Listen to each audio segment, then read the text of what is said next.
சின்னதாக நீங்கள் first try பண்ணணும் அப்படின்னா இந்த சின்ன ஃப்ரேம் வாங்கிக்கங்க. மாதிரி சரி த்ரெட் வந்து ஒன்று வாங்கிக்கோங்க.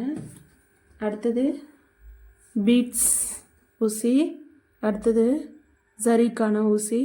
இந்த சரி த்ரெட்டும் இந்த ஊசியை வச்சு தான் நம்ம வந்து பழக போகிறோம், எப்படி ஆரி ஒர்க் போடுறதுன்னு கற்றுக்க போகிறோம்.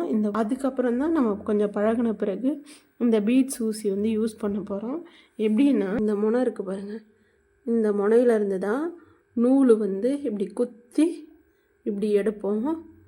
இந்த முனையிலேருந்து தான் நம்ம வந்து த்ரெட் எடுக்க போகிறோம்.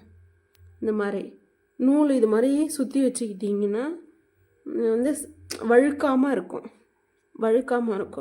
எப்போ ஃப்ரேமில் வந்து கிளாத் ஃபிக்ஸ் பண்ணதுக்கப்புறம் ஸ்டார்ட் பண்ணுறாங்கன்னா அந்த ஃபஸ்ட்டு ஊசியை எடுத்த உடனே நூல் எடுக்கக்கூடாது, எடுக்காதீங்க.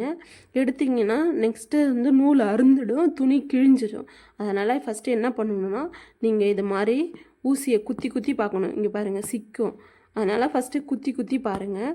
குத்தி பார்த்துட்டு அடுத்து செகண்ட் ஸ்டெப்பாக என்ன பண்ணணும், ஊசியை இப்படி உள்ளார விட்டு எடுத்து பாருங்கள். இப்படி எடுத்தால் தான் நம்ம இப்படி பழகினா தான் நூல் வரும் டக்குன்னு.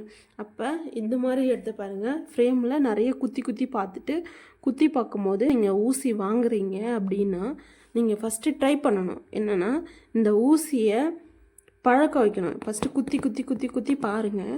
குத்தி பார்த்த பிறகு தான் இது மாதிரி நிறைய டைமு குத்தி பாருங்கள், குத்துங்க. ஏன்னா அப்போ தான் இந்த முனை வந்து சொரன்னு இருக்கும், எடுக்க முடியாது.